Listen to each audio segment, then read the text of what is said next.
Creo que lo más importante es la vacuna. Creo, de todas formas, que cualquier esfuerzo en desarrollar algún tipo de medicamento. Sé que la vacuna es el resultado, es la solución final, entre comillas, ¿no? Pero ya una persona que le da COVID, por el motivo que sea, porque no le llegó la vacuna a tiempo, no sé qué, yo creo que es importante contar con una definición sobre medicamento para solucionar el problema de la persona que ya está Mira, enferma. la mayoría, quizás el SARS-CoV-19 ha hecho que todos de alguna manera u otra pues se involucren en el tema de las infecciones y en el tema de los virus. Ciertamente el coronavirus 19 tiene un comportamiento tal vez inesperado porque es nuevo, pero en algunas cosas se parece a cualquiera de los Okay. otros virus que conocíamos antes. Y es lo siguiente, si te pones a pensar, la mayoría de los virus, sobre todo los virus ARN, no tienen tratamiento específico.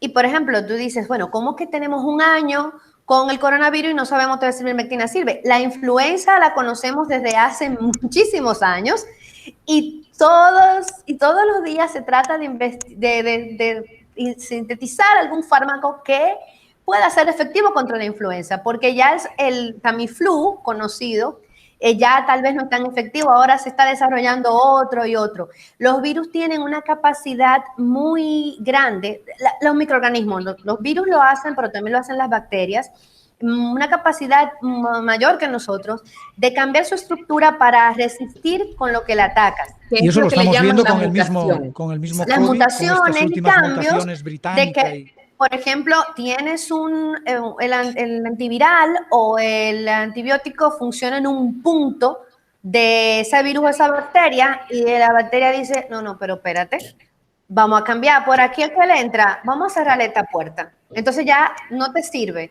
Y así en la investigación, por eso es que muchos de los recursos en investigación de medicina están muy enfocados ahora en vacunas, porque ya los médicos se dieron cuenta que va a llegar un momento en que todos esos bichos van a ser resistentes a todo lo que tenemos disponible.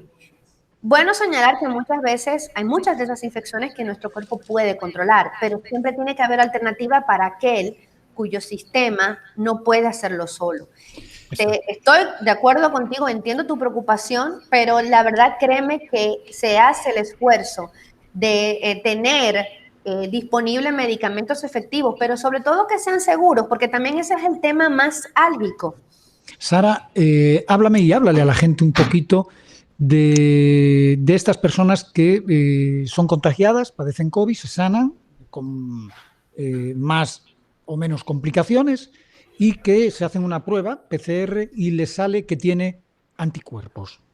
Esos anticuerpos son una cosa de la que nosotros nos podemos confiar. ¿Cuánto suelen durar esos anticuerpos? ¿Duran lo mismo en una persona que en otra persona? ¿Son para siempre? ¿Duran un mes, una semana, 15 días? ¿Hace que la persona se pueda confiar y salir sin esto a la calle?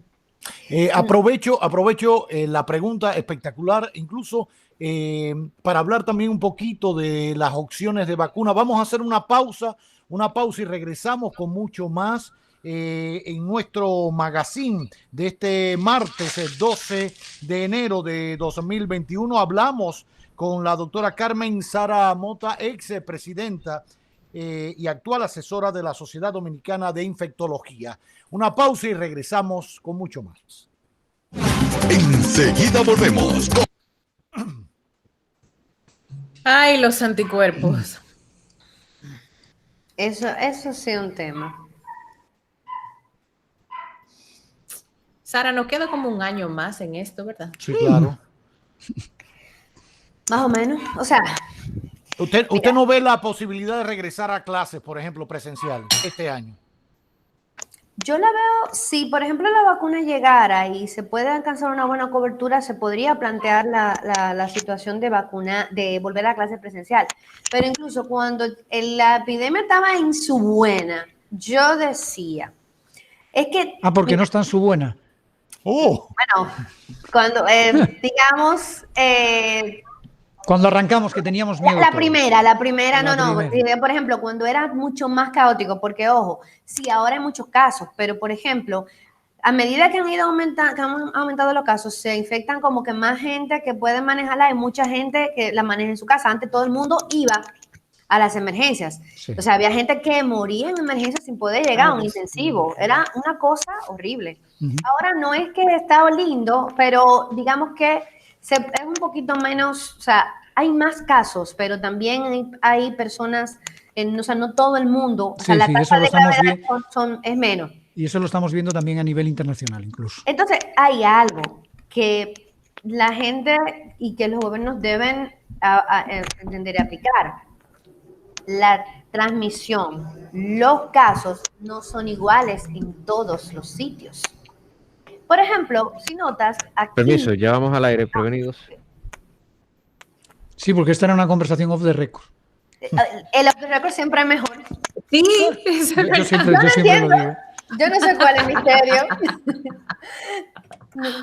Será la libertad 5, de saber que no te graban. 4, 3, 2, 1, aire. Bueno, pues seguimos hablando de COVID, de vacunas, de medidas, de medidas de precaución a la 1:27 con la doctora Sara. Exacto. Quedamos en el aire con una pregunta, ¿verdad? Sí, de los anticuerpos. Exacto. Mira, resulta que los anticuerpos, recuerdo que decían, no, solamente duran 3 meses. Luego, no, lo subieron a 6 meses. Ahora lo han subido a 8 meses y ahora dicen por ahí que ha durado 1 año. Hay algo que es real y eso no tengo yo que decirlo. O sea, ustedes lo pueden comprobar fácilmente. Tenemos más o menos, bueno, el primer caso ya formalmente en diciembre, o sea que tenemos 1 año y algo de la primera infección por coronavirus. Ajá. Entonces, de otra manera, no tenemos todavía una persona que pueda decir que le dio coronavirus hace 5 años y que no se ha vuelto a contagiar.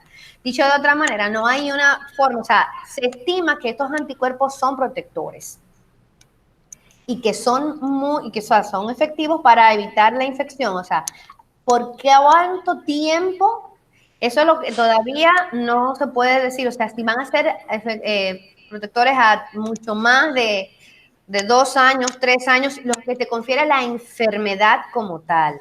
Ahora bien, los que te confiere la vacuna, la Moderna, por ejemplo, da una duración de aproximadamente 2 años. Pero es algo que iremos viendo con el tiempo. Y de hecho, en el tema de o sea, para cualquier medicamento, pero también eso vale para los biológicos que son las vacunas, están los estudios que se hacen post licencia, es decir, los de fase 3 son los que se hacen antes de tú sacarla al mercado, con lo que tienes la aprobación. Pero ya luego que la vacuna comienza a aplicarse, dicho en dominicano, a trocha y mocha, todo a Villegas y todo el que llegue, entonces se hacen estudios también post comercialización para entonces determinar cómo se comporta ya en todo el vivo, porque el paciente que la recibe en la fase 3 es un paciente ideal, es un paciente perfecto, que no tiene comorbilidades, que no tiene ninguna otra condición, en una edad típica. Ya luego la va a recibir todo el la mundo. persona diabética, el hipertenso, el que toma otros medicamentos. Hasta ahora, decía una colega, que ella ya no le queda a ninguno de sus amigos de su generación que viven en Estados Unidos, que son médicos también, que ya no le queda uno que no haya recibido la vacuna. Y está bien, yo tengo muchos conocidos y muchos amigos que trabajan en Estados Unidos, colegas médicos, y ya todos han recibido incluso hasta la segunda dosis. Doctora, ¿usted se va a poner la vacuna cuando llegue? La que ¿Y llegue cuál? primero. La que llegue primero. Cualquiera. La que llegue primero. La que llegue primero. ¿Usted confía en las 4 o 5 vacunas que hay? Sí. Sí. Porque si yo confío y te digo que puedes vacunar a tu niño con rotavirus, con neumococo, con penta, etcétera, ¿dónde está la diferencia? Esto es la que tiene es una tecnología un poco diferente. Yo tengo una duda que me gustaría que me aclare precisamente un médico. Sí, es cierto que son vacunas iguales, pero quizás mi único temor es el tiempo de desarrollo y prueba entre la una y la otra. Te lo compro porque y efectividad. Una dicen que ronda, que la Moderna tiene ya ronda casi el 90%, que es mejorada, salió mucho más mejorada que la de Pfizer. que es más fácil de transportar, pero esas son ya cosas de logística, Sí, pero sí. que la más desarrollada Pero ahora mismo es la son- de Moderna. Entonces, ¿por qué me voy a poner la de Astra? Son cosas de logística muy importantes porque resulta que la cadena de frío de la vacuna es tan importante como su elaboración. O sea, van de la mano. Dicho, o sea, tú tienes el producto y el producto es perfecto. Si esa cadena de frío no se mantiene, el producto pierde completamente su eficacia. Entonces, sí, hay un tema, incluso yo misma como médico, pues tenía también esa preocupación, sobre todo porque yo tengo, o sea, años que si las vacunas, que leyendo el tema, que una vez trabajé en un estudio, por ejemplo, sobre el tema y sé todo el tiempo que puede llevar desarrollar una vacuna. Lo que ha ocurrido con esta vacuna de coronavirus es un hecho histórico, o sea, por primera vez en toda la historia de la vacunología mundial se obtiene una vacuna en tan poco tiempo. Eso es cierto. Pero la diferencia, por ejemplo, no son tan iguales. La tecnología que utilizan una y la otra, unas utilizan, por ejemplo, la de AstraZeneca utiliza un vector viral, una especie como de transportador, o sea, otro virus ya conocido, un adenovirus, pues como que carga el componente, la parte genética del coronavirus y de esa manera como que lo lleva para que nuestro organismo pueda desarrollar los anticuerpos. Los otros dos utilizan ARN mensajero.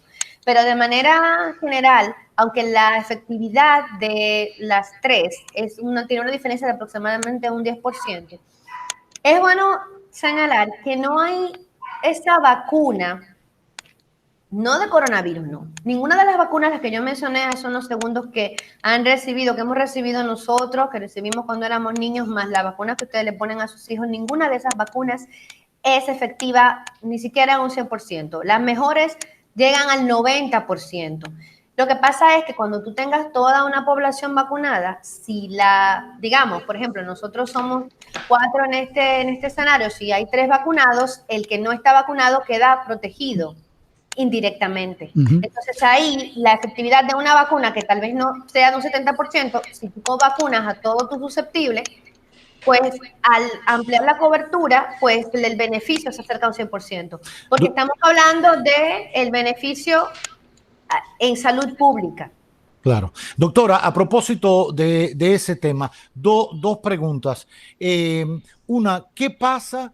Ya sabemos que la vacunación va a ser voluntaria en nuestro país, como ocurre en todas partes, pero podría haber un problema con que alguien diga yo no me vacuno. Eso no crearía un problema en el sistema de salud pública, precisamente, que unos se vacunen y otros digan que no porque no le tienen confianza, porque si se dejan llevar si de a un esos le rumor. sumas que a lo mejor no logramos vacunar al 100%, si logramos Exacto. un margen de error de un 10 y le sumas los que no se quieren vacunar, de repente llegamos a un 20.